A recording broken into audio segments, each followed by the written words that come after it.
Bem, a informação que chegou aqui agora. Pastor Edinaldo, já que você está com o laptop aberto aí, vamos lá para Provérbios 13, só para a gente explicar aqui, ouvinte. Enquanto isso, o Paulo Cozendei vai para Provérbios 8. Porque o ouvinte traz uma informação e pede ajuda aqui. É a Edna dizendo o seguinte: li em um anúncio sobre os 10 propósitos dos 40 dias de oração, e um dos propósitos é: a riqueza do ímpio é minha. O texto utilizado está em Provérbios 13, 22. Qual a leitura correta desse texto? É a primeira pergunta. E nesse anúncio ainda dizia que a oração de madrugada é 7 vezes mais poderosa do que a de outra hora. Um fundamento em Provérbios 8, 17. E aí, pastor Edinaldo Carvalho? Se ler o versículo 21, diz assim: a desventura persegue os pecadores, mas os justos serão galardoados com o bem. Aí fala no versículo 22, que é o caso, o homem de bem deixa a herança aos filhos de seus filhos, mas a riqueza do pecador é depositada para juízo. Qual é a riqueza do pecador? O pecado. A riqueza do pecador são as obras malignas. Não é? Aí você quer as obras do pecador, meu filho? Quer a riqueza do pecador? Olha, essa riqueza do pecador não é grana, não é ouro, não é prata. Não é riqueza do pecador. A riqueza do pecador é pecado. Aqui está muito claro, porque as pessoas têm o hábito de ler os versículos isolados. Não vê o contexto. Se você ler apenas o versículo anterior, você vai ver que a riqueza do justo são os galardões que no tribunal de Cristo será distribuído para os que se deixaram alcançar por Cristo Jesus. Tantos os da época de Cristo, quanto os da época que não existia o Cristo na terra.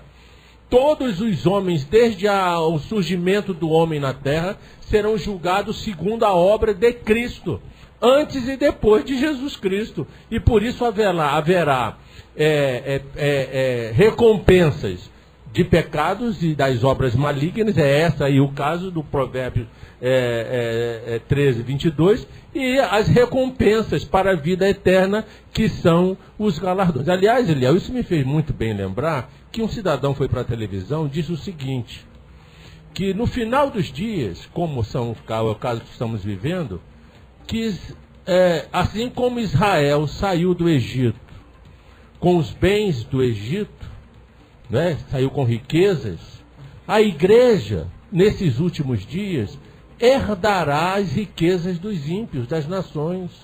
Basta que para isso seja ofertada uma oferta, na época era 2009, de R$900. Porque aí a igreja se afastará da crise e também haverá de reter as recompensas materiais, financeiras, em dólar ou em euro. Esse dólar e o euro é grifo do autor, para os que assim procederem. Isso é um absurdo. Como é que o senhor sentiu ouvindo isso, hein, pastor Edinaldo Carvalho? Olha, eu pedi que Jesus voltasse ali agora, naquele momento, e já nos levasse direto ao tribunal. Uns para a glória, outros para a condenação, porque aquilo não é uma exegese do texto, é uma exegegue. Entendeu? Então, meu filho, olha, esse é o evangelho que anda por aí, infelizmente. Graças a Deus, pela Rede Melodia, pelos queridos pastores que aqui vêm, porque são selecionados, não por você, Léo, mas pelo Espírito Santo, que através de você age nesse sentido, de selecionar esses colegas, para, com temor diante de Deus, trazer essas reflexões para essa rede tão grande da família Melodia. Maravilha. Pastor Paulo, e o outro texto aqui, Provérbios 8, 17. O mesmo anúncio, a oração de madrugada é 7 vezes mais poderosa que qualquer outra hora, pastor Paulo. Não, esse texto, então, piorou mais ainda a heresia, né? O que diz esse texto, pastor Vou ler o texto e depois vou colocar algumas coisas bem básicas aqui. Olha o que o texto diz. Eu amo os que me amam, e os que me procuram me acham. Primeiro aqui que não tem nada de tempo aqui. Esse é o primeiro. Aqui qualquer Bíblia a gente não vai ver que não tem nada relacionado. Então já é algo da mente do pregador e que forçou uma hermenêutica, uma exegese do outro mundo. Então eu queria colocar para o querido ouvinte o seguinte. Primeiro, a revelação de Deus ela é progressiva. Segundo, Antigo Testamento não é regra de prática.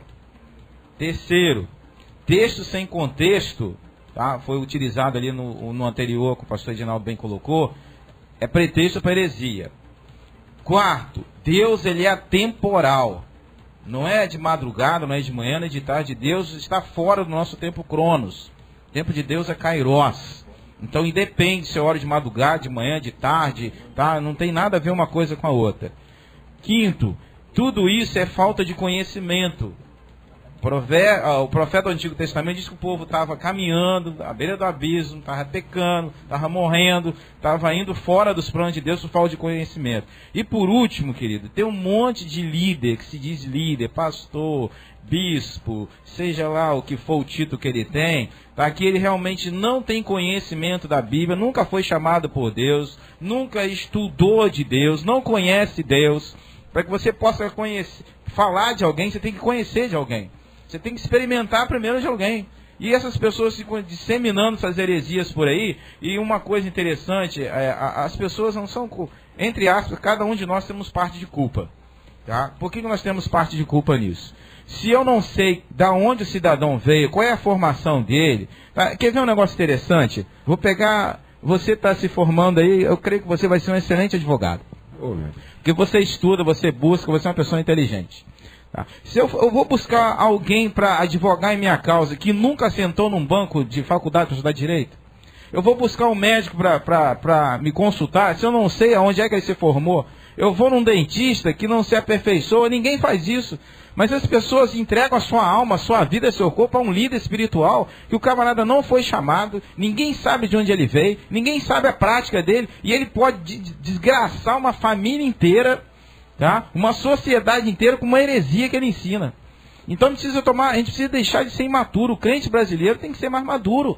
Você não vai buscar um advogado que você não conhece para advogar a tua causa. Você não vai num médico, tá, que recém-formado, um acadêmico, para te receitar algo. Você não vai num dentista e sentar na cadeira dele, que pode te dar ali uma anestesia, pode afetar algum órgão ali. Ninguém faz isso. Mas a pessoa procura uma igreja, procura um líder que não sabe de onde ele veio, se ele conhece a Bíblia, se ele conhece Deus, tá? E por isso que a gente está vivendo esse dilema no nosso meio. Muito bem. Tem alguma versão que diz de madrugada? Porque, pastor Adilson, é porque isso se convencionou. Eu não sei se tem alguma versão que fala... Porque eu cresci ouvindo esse texto exatamente falando isso. Eu amo os que me amam, os que de madrugada me buscam, me acharão. Isso convencionou isso, não, pastor Adilson? Isso foi convencionado naturalmente, pastor Eliel, porque a grande realidade é o que o pastor Cosendei comentou agora, é com relação, pastor, à falta de insegurança, a segurança, a falta de segurança. A insegurança faz com que as pessoas comecem a trazer várias interpretações. Os líderes não são preparados, eles não preparam também naturalmente os seus liderados.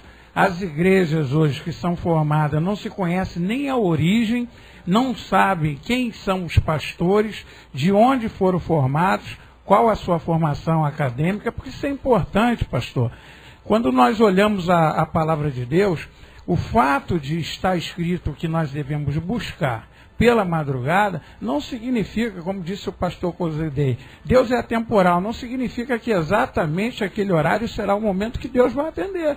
Deus pode atender agora, pode atender dirigindo um veículo, pode atender no navio, no avião, aonde em qualquer momento Deus pode atender a oração. Agora, convencionou-se, e naturalmente talvez por alguma situação que a pessoa coloque na vida, até por medo, fala, eu só vou buscar de madrugada porque ali eu vou ter um sacrifício maior, eu vou pagar mais um preço. Olha, você não precisa dizer que vai pagar preço, porque o maior preço foi pago no Calvário.